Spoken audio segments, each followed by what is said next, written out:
안녕하세요. 오늘 토머스 쿤의 그 유명한 책, 과학혁명의 구조를 바탕으로 세계관의 변화로서의 혁명에 대해 한번 깊이 파고들어 볼까 합니다. 과학혁명이라고 하면 보통 새로운 사실을 발견하는 거라고 생각하기 쉬운데요. 아니요, 이건 그런 차원의 얘기가 아닙니다. 우리가 세상을 보는 방식 그 자체를 통째로 뒤엎어버리는 과정이거든요.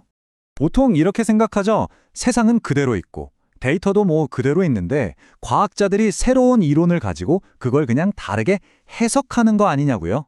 근데 과연 그게 전부일까요? 오늘 바로 그 상식에 제대로 한번 도전장을 내밀어 보겠습니다.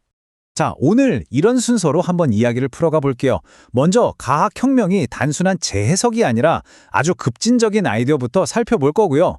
그 다음엔 아니 그게 어떻게 가능해? 라는 질문에 답하기 위해 세상을 보는 방식의 전환이라는 개념을 알아볼 겁니다.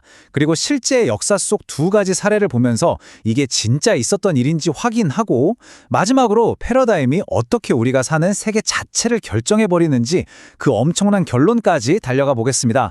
자, 그럼 바로 시작해 볼까요? 네, 첫 번째 주제입니다. 과학의 발전, 과연 재해석일까요? 아니면 재창조에 가까울까요? 우리 보통 과학이 발전한다고 하면 뭐랄까, 이미 존재하는 세상을 점점 더 정확하게 알아가는 과정이라고 생각하잖아요. 근데 토머스 쿤은요, 바로 이 생각에 아니 하면서 정면으로 맞서는 거죠. 아주 그냥 급진적인 아이디어를 던집니다. 바로 이 문장, 이게 토머스 쿤 주장의 핵심입니다. 과학혁명이 일어나면요, 그냥 세상을 다르게 보는 정도가 아니에요. 이건 뭐랄까, 과학자들이 아예 다른 행성으로 이사가서 완전히 새로운 세계랑 마주하는 거나 마찬가지라는 겁니다. 관점이 바뀌는 게 아니라 내가 발 딛고 서 있는 세계 자체가 바뀐다? 와, 이거 진짜 엄청난 생각 아닌가요? 아니, 과학자들이 사는 세계가 바뀐다니? 이게 대체 무슨 소리야?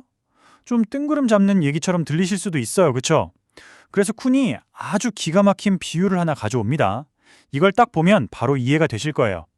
바로 세상을 보는 방식의 전환이라는 개념입니다.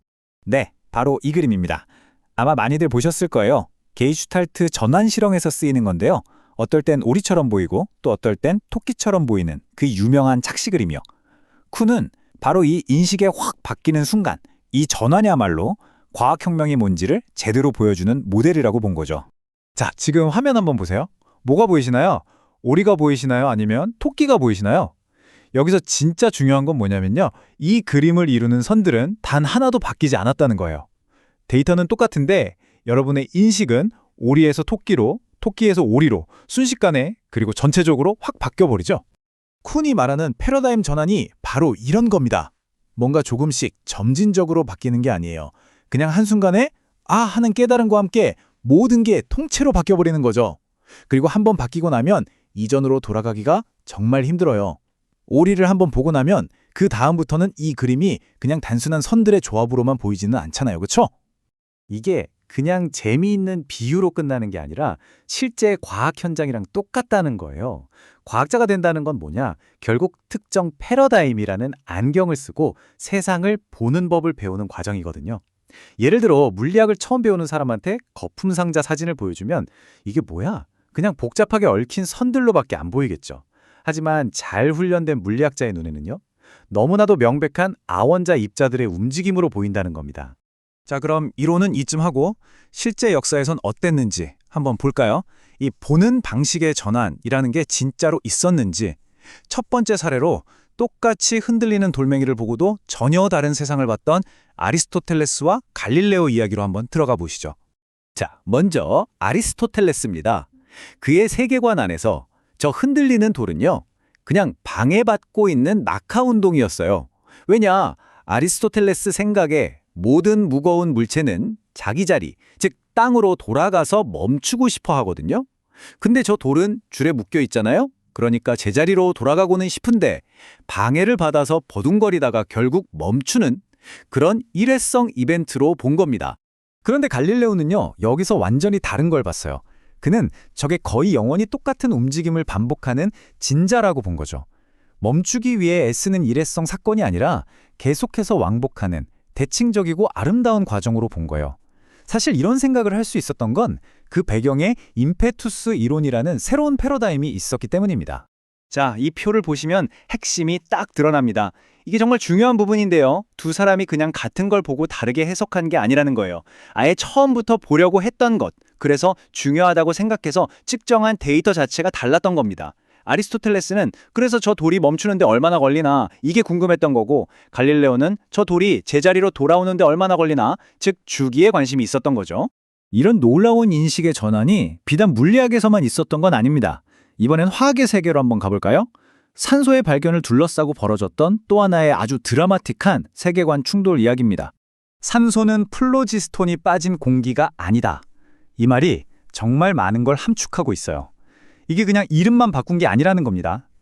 프리스틸리가 봤던 플로지스톤이 빠져나간 공기라는 것과 라부아지에가 봤던 산소는요, 그냥 이름만 다른 같은 게 아니라 아예 서로 다른 두 개의 세계에 존재하는 완전히 다른 물질이었다는 뜻이에요. 이걸 보면 더 명확해지죠. 라부아지에가 산소라는 걸 보려면 그냥 그것만 딱 보면 되는 게 아니었어요. 화학이라는 세계 전체를 다르게 봐야만 했던 겁니다. 예전엔 그냥 흙이라고 생각했던 게 사실은 여러 원소가 합쳐진 화합물이라는 걸 알아야 했고, 물질 사이엔 끌어당기는 힘만 있는 게 아니라 밀어내는 쉼도 있다는 걸 인정해야 했죠. 모든 게 다 한 세트, 하나의 패키지처럼 통째로 바뀌어야만 비로소 산소가 보였던 겁니다. 자, 이제 정말 핵심적인 결론에 다다랐습니다. 이 두 가지 사례가 우리에게 말해주는 건 뭘까요? 패러다임이라는 게 그냥 해석을 도와주는 편리한 도구 정도가 아니라는 겁니다. 이건 아예 과학자가 뭘 볼 수 있고 뭘 볼 수 없는지를 결정해버리는, 그들이 사는 세계를 만들어내는 틀, 그 자체라는 거죠. 패러다임을 특수한 렌즈라고 생각하면 쉬워요. 이 렌즈를 껴야만 보이는 현상들이 있는 거예요. 그리고 이 렌즈를 끼고 나면 옛날에는 그렇게 중요하게 생각했던 것들이 갑자기 아무 의미 없는 게 되어버리기도 하죠. 뭘 재야 하는지, 뭘 관찰해야 하는지, 심지어는 이게 과연 데이터라고 할 수 있는가 하는 것까지도 전부 이 렌즈가 결정해버리는 겁니다. 이 주장의 거의 활용점정이라고 할 수 있는 사례가 바로 존 돌턴입니다. 되게 재밌는 게 돌턴은 원래 화학자가 아니었어요. 기상학자였거든요. 그러다 보니까 당시 화학자들이랑 완전히 다른 시각으로 기체를 본 거죠. 화학 반응이 아니라 그냥 물리적인 혼합물로 본 거예요. 패러다임 자체가 달랐던 겁니다. 자, 이제 오늘의 하이라이트입니다.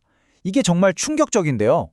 돌턴의 이론이 나오기 전에 당대 최고의 실험 화학자였던 프루스트가 측정한 데이터에 따르면요, 구리산화물에서 산소 비율은 1.47대 1이었어요. 이게 팩트였죠. 그런데 돌턴의 원자론이 새로운 패러다임으로 자리 잡자 사람들은 생각한 거예요. 아니야, 이론적으로 이건 무조건 2대 1이 나와야 해 라고요. 그리고 어떻게 됐을까요? 화학자들이 실험을 다시 하고 또 해서 결국 자연이 2대 1이라는 데이터를 내놓게끔 만들었습니다.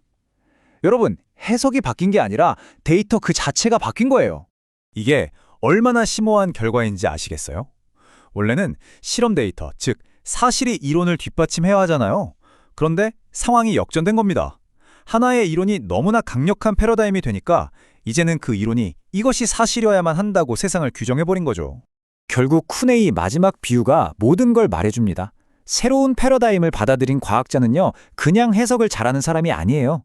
차라리 세상을 거꾸로 보이게 하는 특수 안경을 처음 쓴 사람 같은 거죠. 처음엔 모든 게 뒤집혀 보여서 어지럽고 혼란스럽겠지만 일단 거기에 적응하고 나면 완전히 새로운 세계가 눈앞에 펼쳐지는 겁니다. 바로 이런 근본적인 인식의 대전환, 그게 바로 과학혁명이라는 겁니다. 자, 오늘은 과학이라는 거대한 세계에서 일어나는 변화에 대해 이야기해봤습니다. 근데요, 마지막으로 이 질문을 여러분 자신에게 한번 던져보셨으면 해요.